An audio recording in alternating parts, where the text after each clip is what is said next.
You have nothing to lose but time. If you don't have the money to do it, then do what you can do. It doesn't have to cost a degree. It doesn't have to cost thousands of dollars. I do one thing at a time. I set my goals, I reach them. If it doesn't work, I dust off the dust and move on. And that's the only advice I can give you, because working at it is going to be the battle all the time. But I'm going to win.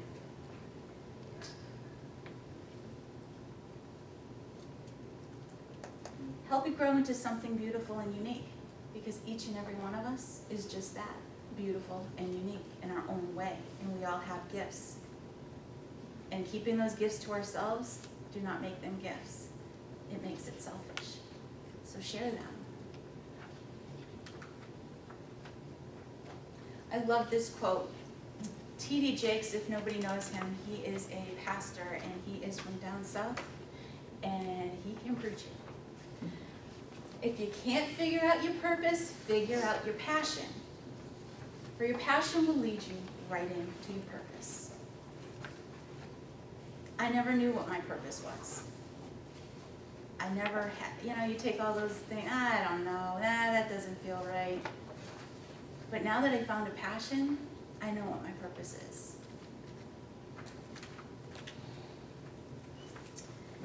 I'd like to open it up for questions for anybody. So are you running, you're running one-on-one sessions with people? Is that your business? Yes. I do via telephone or Skype or over online. But that's how I do it. I also give workshops, and I do side presentations, to whomever's looking for them on health and wellness. Yes? So what was the defining moment when your light went on and thought, was it something negative that happened that turned you positive? Was something really positive that made you even more positive? Or? Good question. I think it was a compilation of a lot of things. My whole life I've been up and down with the diets and all that stuff, so I never got it right. So it was always kind of like, what am I going to do now? I had arthritis really badly, and I ended up with a hip replacement at 45.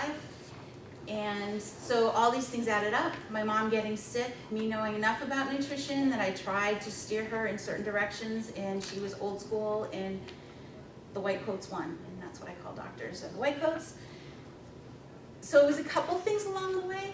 It wasn't one certain thing. My brother had a big influence into it, because it was always there that I needed something to fall back on, and it just kind of bloomed. It was just something that kind of not fell in my lap, but was there.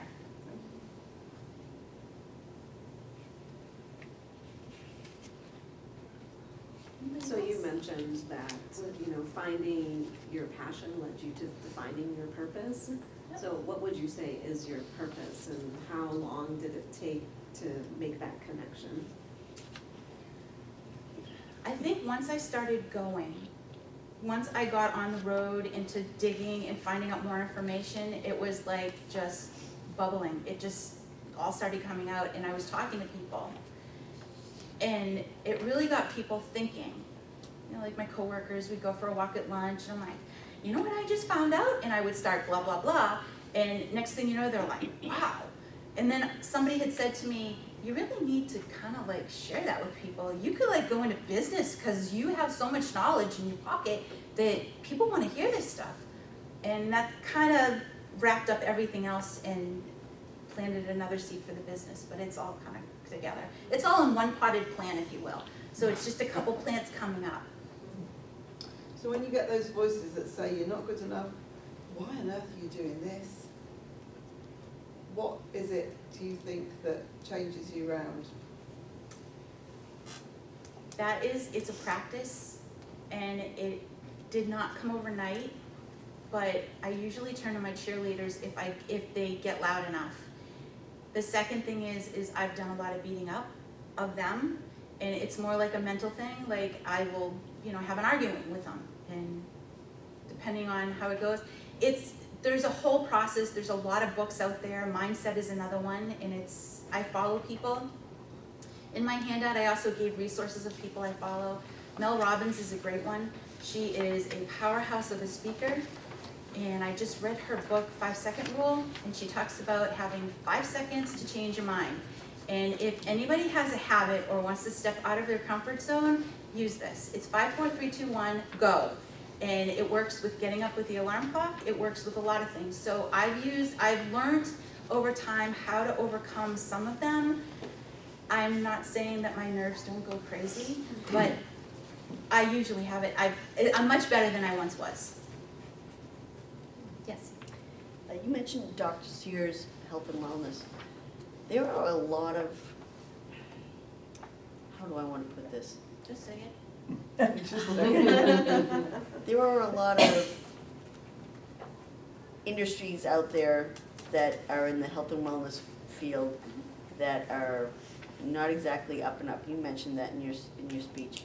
How did you decide on this one versus the other one? You said that these guys, I'm sorry, I can't remember what entity told you to go to Dr. Sears, but how did you know they were reputable enough to send you to somebody else? Good question. It's called ICWIC, Institute, and I can't remember the acronym, so they govern health and wellness coaching. In fact, they just put out an exam for national board certifications. So they are the creme of the creme. It's a medical board certification for health and wellness coaching. So I knew that they would have a handle on the credentials, because there was a certain credential in order to get in there and get approved to have an advanced class to go and take the exam. So that's how I got that name. So you are correct in saying that there are a lot of programs out there. There's a lot of diets out there. Yes. Science-based is the only thing I will look at.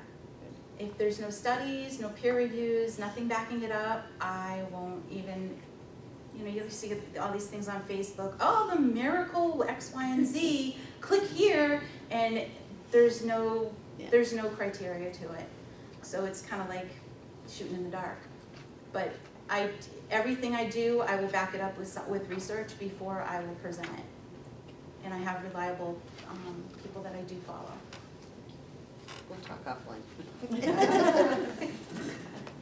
Yes. Do you think that in some ways having a very steady job, for example, I have a no layoff clause, a pension guarantee, and a lot of other good things in my regular 9-to-5 job, in some ways I feel like that holds me back from business because, well, what if that fails and this is never going to fail? I was actually taught a mentality kind of called no plan B. You have to get into your business and say, this is going to be it. How do you draw that line between having a good job that you know will continue to pay you for a while compared to taking such a gamble, which a lot of businesses can be? So, I'll go here. True to You is a part-time business for me. It is not a full-time business. I can't afford it to be a full-time business at this time. I need to grow it.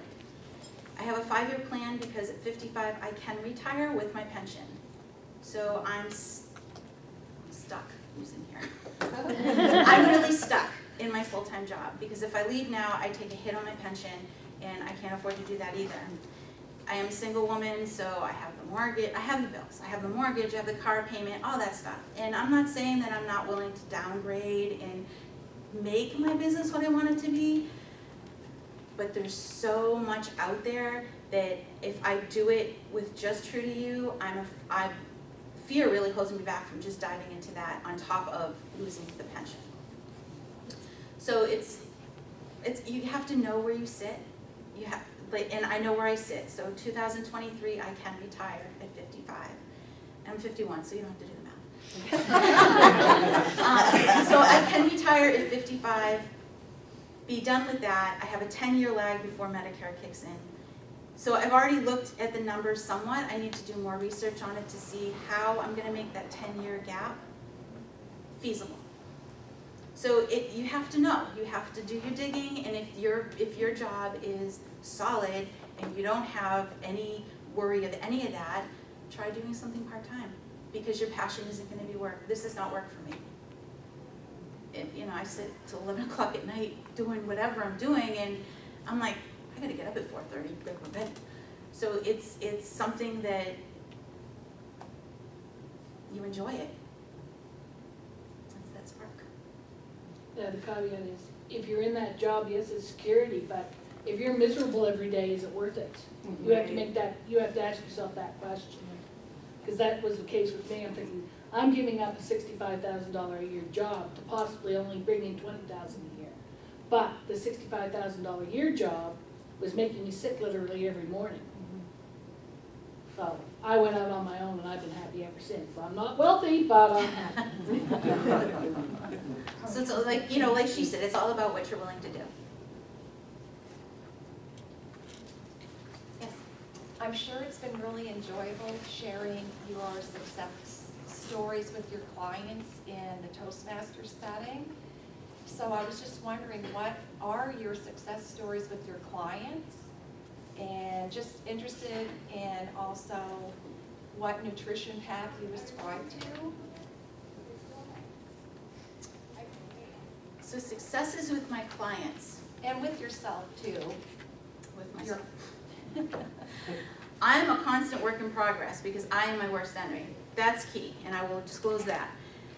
With my clients, I've seen one gentleman that was coming to me for help. He has dropped over 40, 50 pounds. I was working with him pretty much every other week, and we were on a path. We were working it. He was doing a whole food he wasn't doing plant-based, whole food diet. So which means no processed foods, no added sugars, no added flour, or curtailing the carbs. And he did really well. I've been working with a senior center out in Colorado, and I've just had 2 clients there, and their coaching was a little bit more restrictive because they had to go by what the dining room was selling or was providing. So we talked through that and how we can make that work into a diet that's friendlier. Some people that come to me just need that reassurance of what to do. So when I work with them one-on-one, it's really just where you're at, and then me finding out where you want to go, and kind of pulling that together and walking alongside people. I've had other clients come to me that we figured out they had gut issues, and we worked through a process with that to get them better and healed. So it's all different kinds of things. With myself, I've had life challenges that have thrown me into a tailspin. So I am constantly, and I know myself, so I know what causes my downfalls and my uprisings, but I'm always working on me. I think we all do.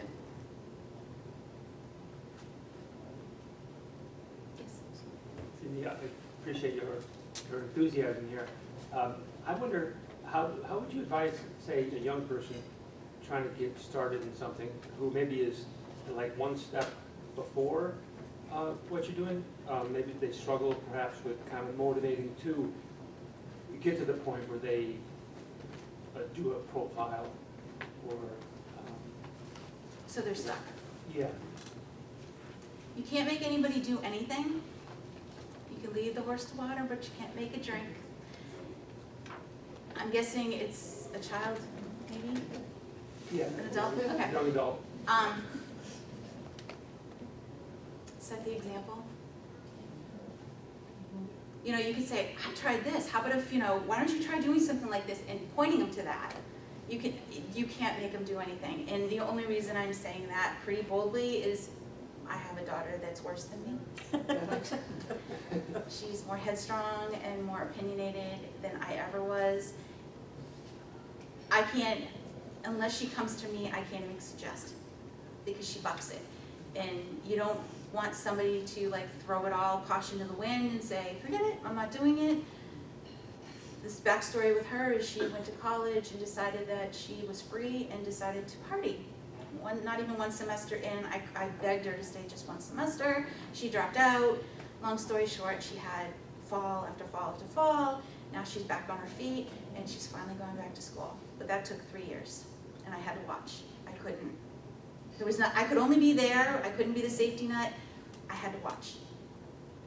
And for anyone with parents of young adults, Oh, yeah. you need to watch. And that's the hardest lesson in parenting ever, because you wanna help and you wanna guide. Well, they're our passion, aren't they? Yeah. With themselves. Yeah. With themselves. Sometimes an outside voice Mhm. will get through where a parent's voice won't.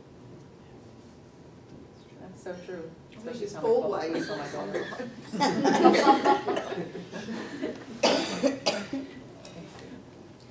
So what do you coach people about failure? Because what I've noticed now that I don't care so much about other things, is that our education system teaches us that failure is bad, and life teaches you that the most important things happen when you do fail. So how do you sort of help people along to learn to fail? Failing actually is looked at as it's okay, because you're learning how to get back up again.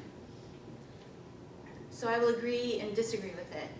So with coaching, depending on the person, if they do fall, it's just a matter of re-encouraging that they're learning from a lesson. What did you learn from this lesson to get back up on the path, and let's start moving again. Let's not dwell on this. And I'll give you an example. People go to the, we set goals, we set SMART goals. And SMART goals are the specific, measurable, attainable, reliable, timely goals. With those goals, they're very pointed.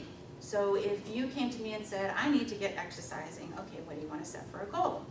How about going to the gym at 9 o'clock, 3 days a week, Monday, Wednesday, Friday? That would be a SMART goal. Okay, fine. I put in the goal thing, they come back to me the next week and they say, yeah, I only made it to the gym once. That would be considered a failure. But we can't perceive it as a failure because we went once. So we pull up the positive. Okay, how about if next week we try going twice?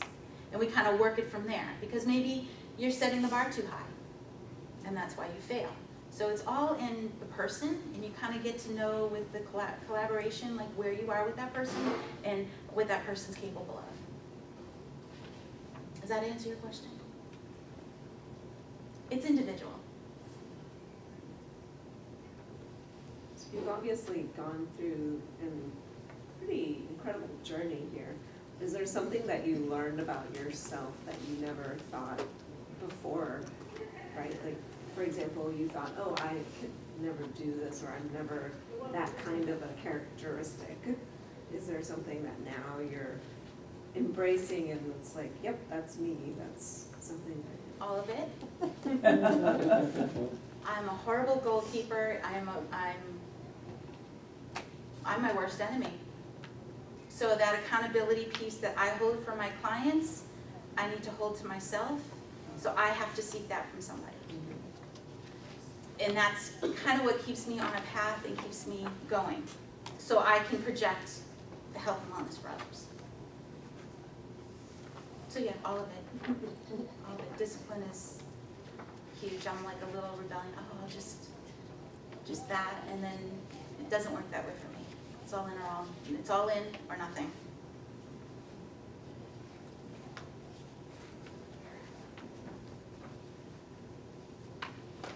Anybody else? I think I might have. Oh, almost time. I did hand out a feedback form, and in the old Toastmasters tradition, if you could give me some honest feedback on this presentation, it would help me grow as a person in doing further presentations. I would greatly appreciate it.